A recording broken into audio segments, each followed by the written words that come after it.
PHED से एक और बड़ी खबर मिल रही है, जहां पर ईडी की जांच में बड़ा खुलासा हुआ है। एक्सीएन संजय अग्रवाल जेजेएम के बड़े प्रोजेक्टों का सौदा किया करते थे। तत्कालीन सीआई एसपी दिनेश गोयल के साथ मिलकर यह सौदेबाजी किया करते थे। ये चेन है, आपको समझाने की हम कोशिश कर रहे हैं।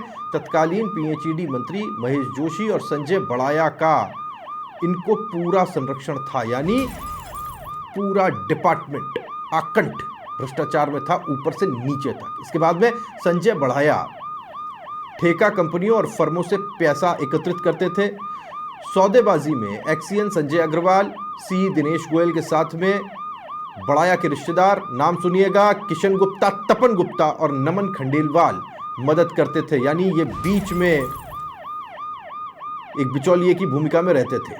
जेजेएम के हर टेंडर को इनके द्वारा दबाव बनाकर मैनेज किया जाता था, और जो ठेका कंपनी नहीं मानती थी उसके कार्यों की जांच के निर्देश दे दिए जाते थे। यानी उसको फंसा दिया जाता था, पैसा दो और काम लो, और अगर पैसा नहीं दोगे तो फिर तुम्हारे ऊपर जांच बिठा दी जाएगी, यानी कि फिर ब्लैकमेल किया जाता था। ये सही वर्ड है इसके लिए। जांच के डर से तुरंत जो ठेका कंपनियां हैं वो डर में आ जाती थी, दबाव में आ जाती थी, और उसके बाद में ठेका कंपनी और उससे संबंधित इंजीनियर से अलग से वसूली की जाती थी। एक पूरा स्ट्रक्चर तैयार किया गया था।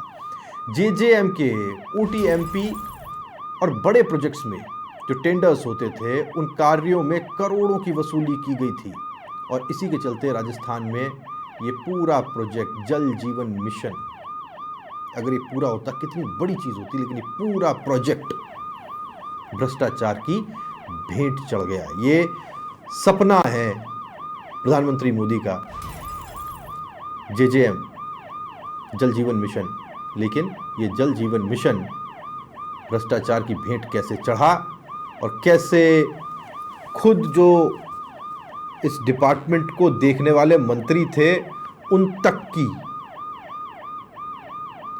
इन्वॉल्वमेंट थी, इसे ईडी की जांच में खोल दिया गया। सबसे पहले समाचार प्लस आपको बता रहा है कि वो चेन कैसे काम करती थी और उसमें कौन कौन से किरदार थे।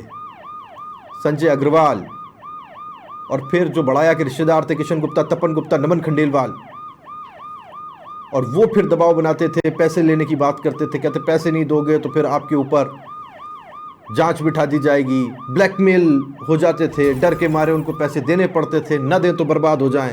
ये वो सारी कहानी है जो ईडी ने खोल कर रख दी है। और अब देखना होगा कि ये जो बड़े गिरबान हैं, जो आज से साल भर पहले तक आपको हंसते मुस्कुराते दिखाई देते थे, वो कब धरे जाते हैं, क्योंकि ईडी की जांच में खुलासा हो गया है, और अब ऐसा माना जा रहा है कि वो हाथ उन गिरेबानों तक कानून के हाथ पहुंचने वाले हैं।